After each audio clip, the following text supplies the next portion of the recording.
Hey IGN, Brian here with Jeremy Blum. And we're playing some Insurgency. This is now the co-op game type. We played multiplayer before. And I just want to put this out there for you guys. You don't have to watch them in a specific order. You can start with this one if you'd like. We're going to set it up to kind of watch both of them to get a full picture of the game, but whichever one you want is totally fine. So let's just jump right in right now. This is co-op, and how many people are you playing with? How many people am I playing with right How now? many people can play co-op is a better question. Officially we have a cap at 6, but servers could actually set it higher than that if they really want to. Okay. So sometimes we see servers with people with 12, 14 players playing co-op. Sure. And somehow the game actually handles it semi-decently. But since you're kind of risking it at that point, it's kind of up to the server. We don't advertise that. We say that it's a 6-person co-op. So you're lead developer on this project. You started the Insurgency mod back in 2007, the original one. That did not have co-op. So could you explain your decision to introduce co-op into this new full release of the game? Sure. Well, I just want to clarify. I didn't start the Insurgency mod. I guess I was more of a co-founder. Okay. But yeah, the original absolutely. The original Insurgency did not have co-op. Obviously, we were focused primarily on multiplayer. However, with this version of the game, it being an actual commercial game, we felt that there would be tremendous value in adding co-op into the game for just for sustaining a player base and having a casual option for players to be able to play with their friends and not feel the pressure of joining a hardcore server with a bunch of really competitive people on it. Mm-hmm. And you were mentioning this is a good way to learn the game. Does it go through the same game types that are in multiplayer, or is it its own, is it like a wave-based thing? Well, we have our own co-op mode. So this mode is called Checkpoint. It's like a kind of a mission-driven mode where you got to capture points one by one, and each time you capture a point, your team gets to respawn. Okay. And also the enemies always respawn when you capture points. So your team gets to respawn. So you have 1 life. Yeah, you have 1 life for each checkpoint, for each point. So you get back in the game pretty easily. This mode is, I think this is our most popular co-op mode. We also have another co-op mode called Outposts, which is basically a horde type of mode where they attack you in waves, endless waves. Oh, so you're not going to win. You're just going to get as far as you can. Basically. Exactly. Okay. It's kind of like a zombie survival type mode, except they're not zombies. They're actual humans. I like that. Those always get pretty intense when you get really good at the game and get at the higher levels. So one thing we didn't talk about in the multiplayer video, so we can do that here, is this is actually a class-based game, right? Yeah, correct. So we have a bunch of classes in the game. You can see them. Let's see. Let me open my class menu here.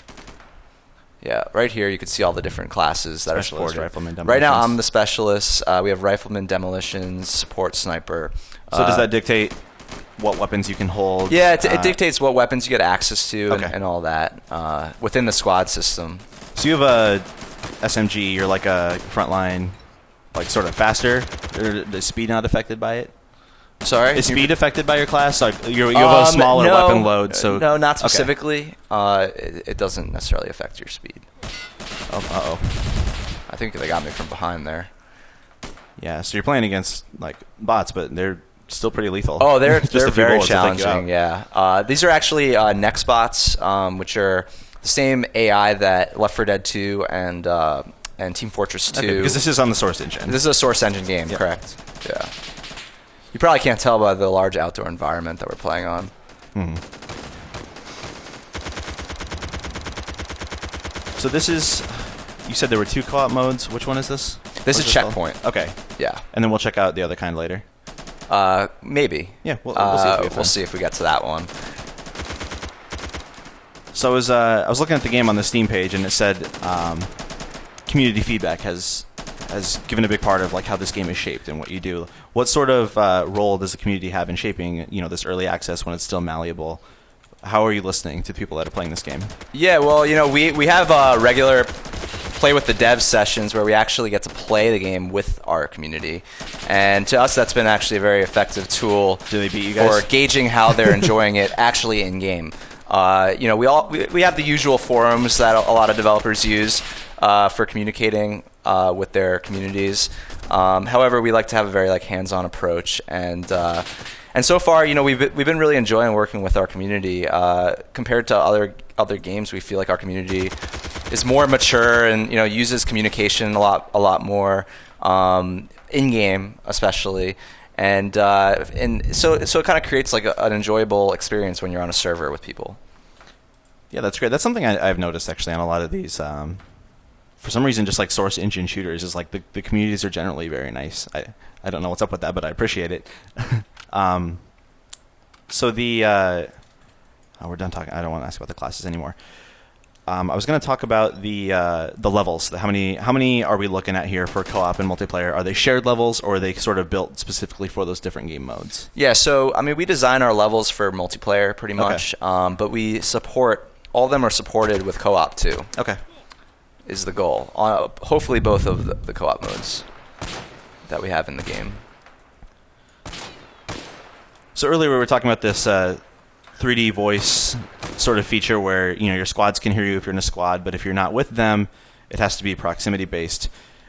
Since you're all sort of on your own squad, is that true in this? Can you all hear each other?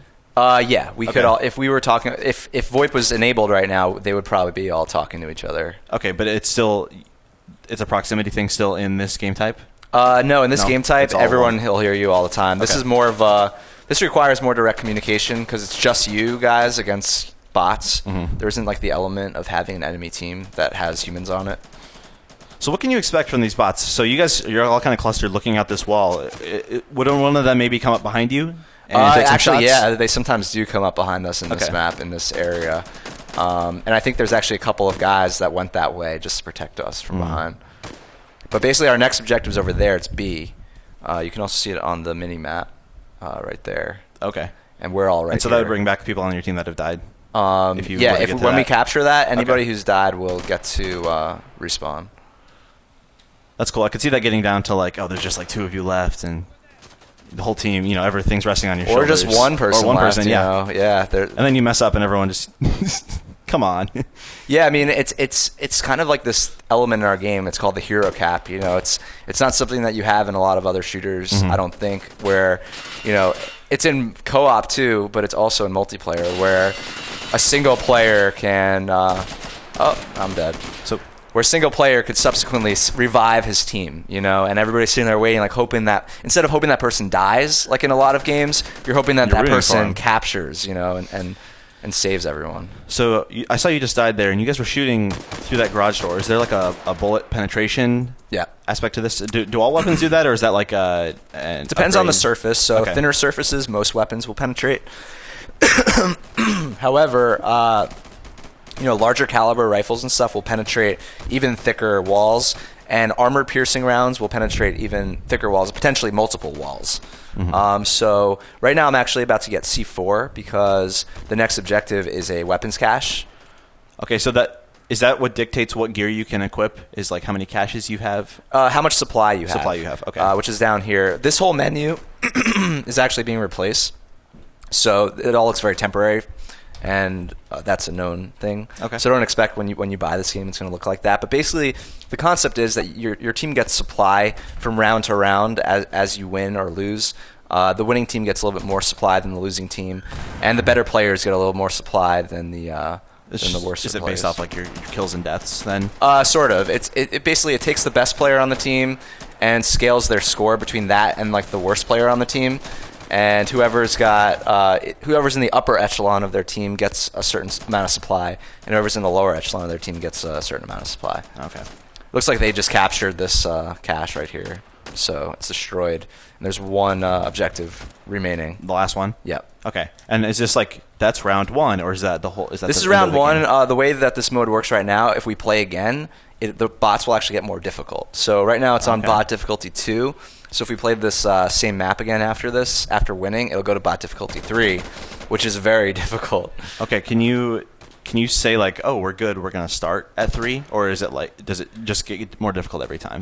Right now it just kind of sets it to 2, and then it'll subsequently set it to 3.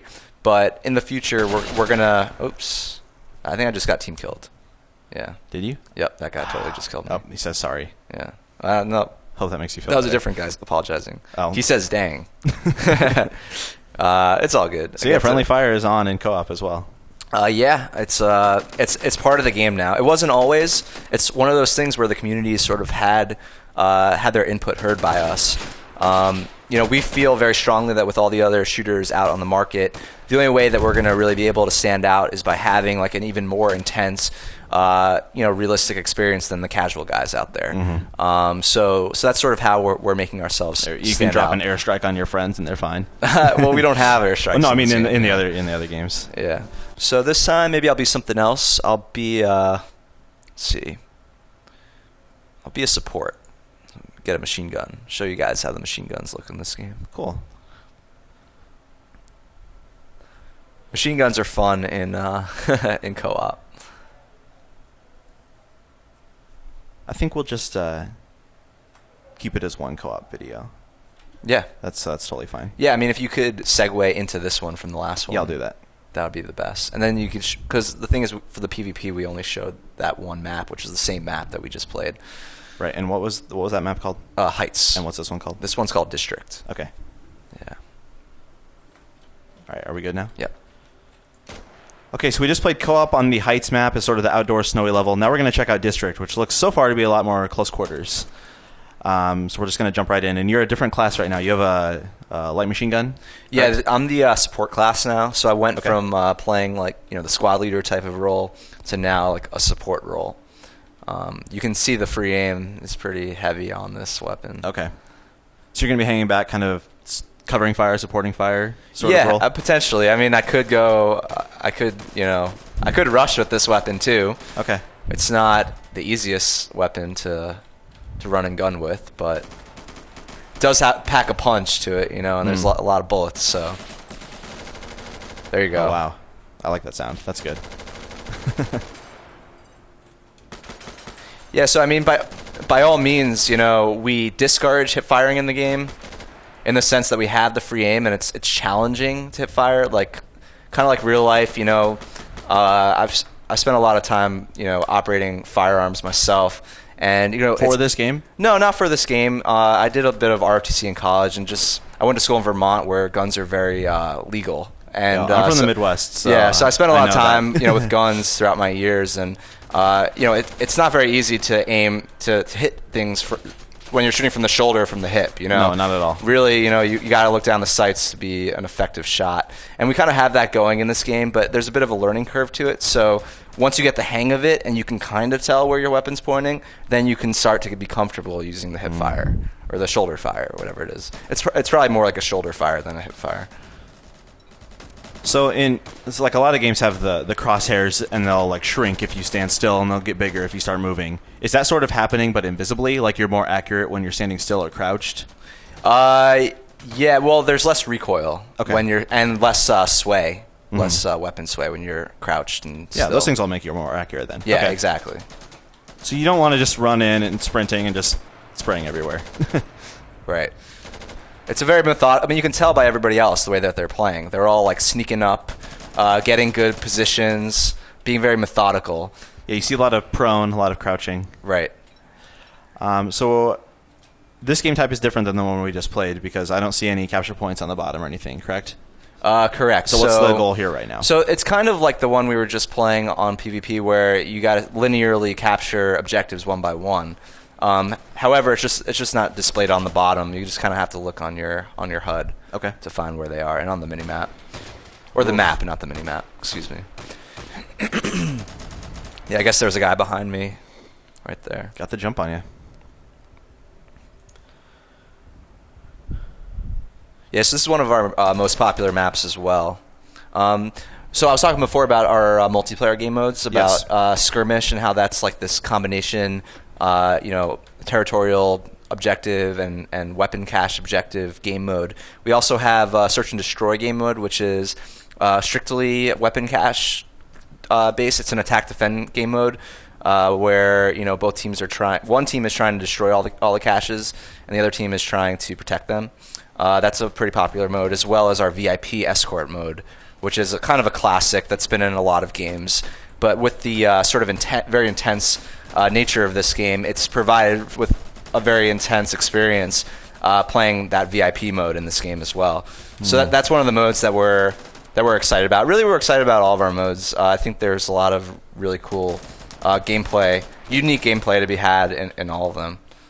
Good. So the community's been responding well to specifically like the inclusion of co-op. That it's like yeah, a big hit. I mean, some people are in our community could care less about co-op, but then there's a huge contingent now of our community that pretty much only plays co-op. So we're gaining a real following there, and it's something that personally I really want to build upon.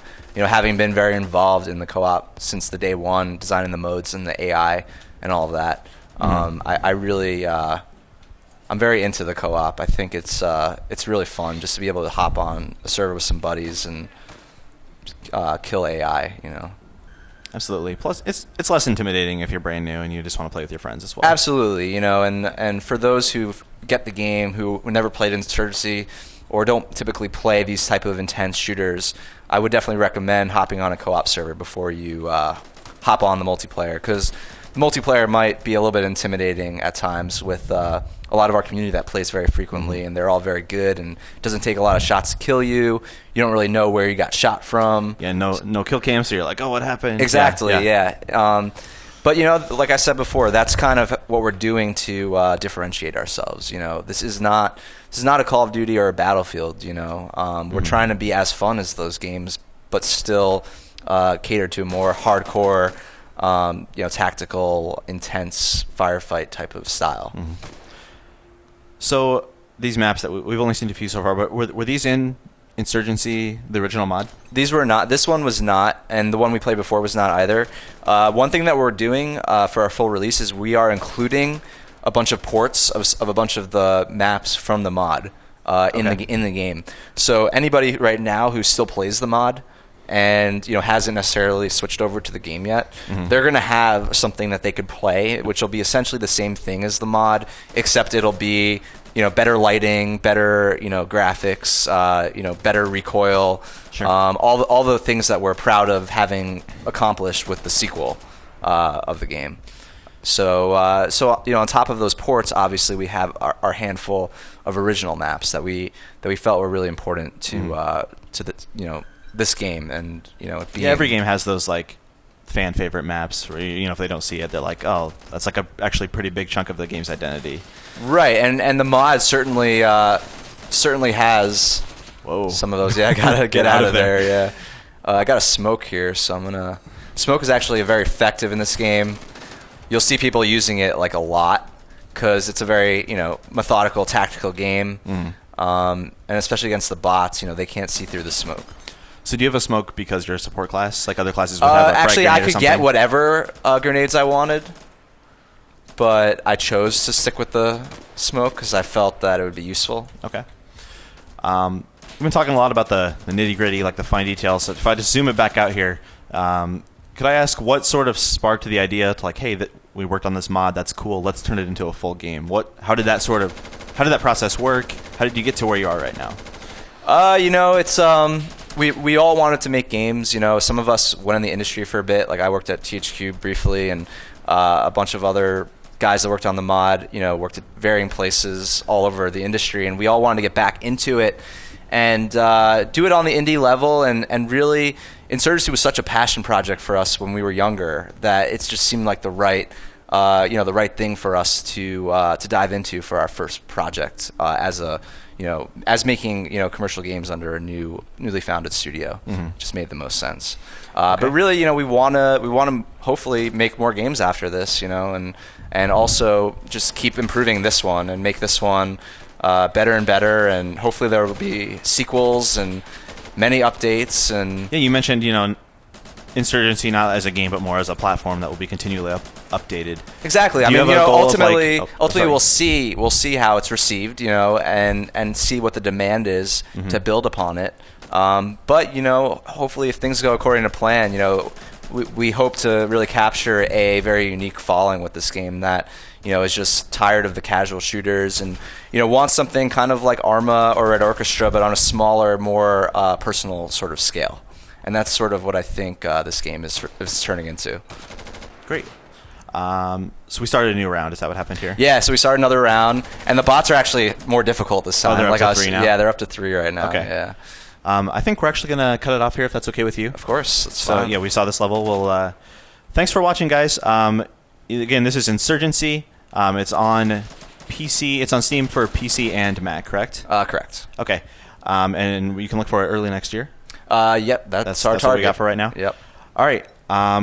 Well, we're gonna keep playing a little bit of Insurgency here, but for everything else on this game, on mods, on Steam, on FPSs, as shooters, anything at all, keep it on IGN.com.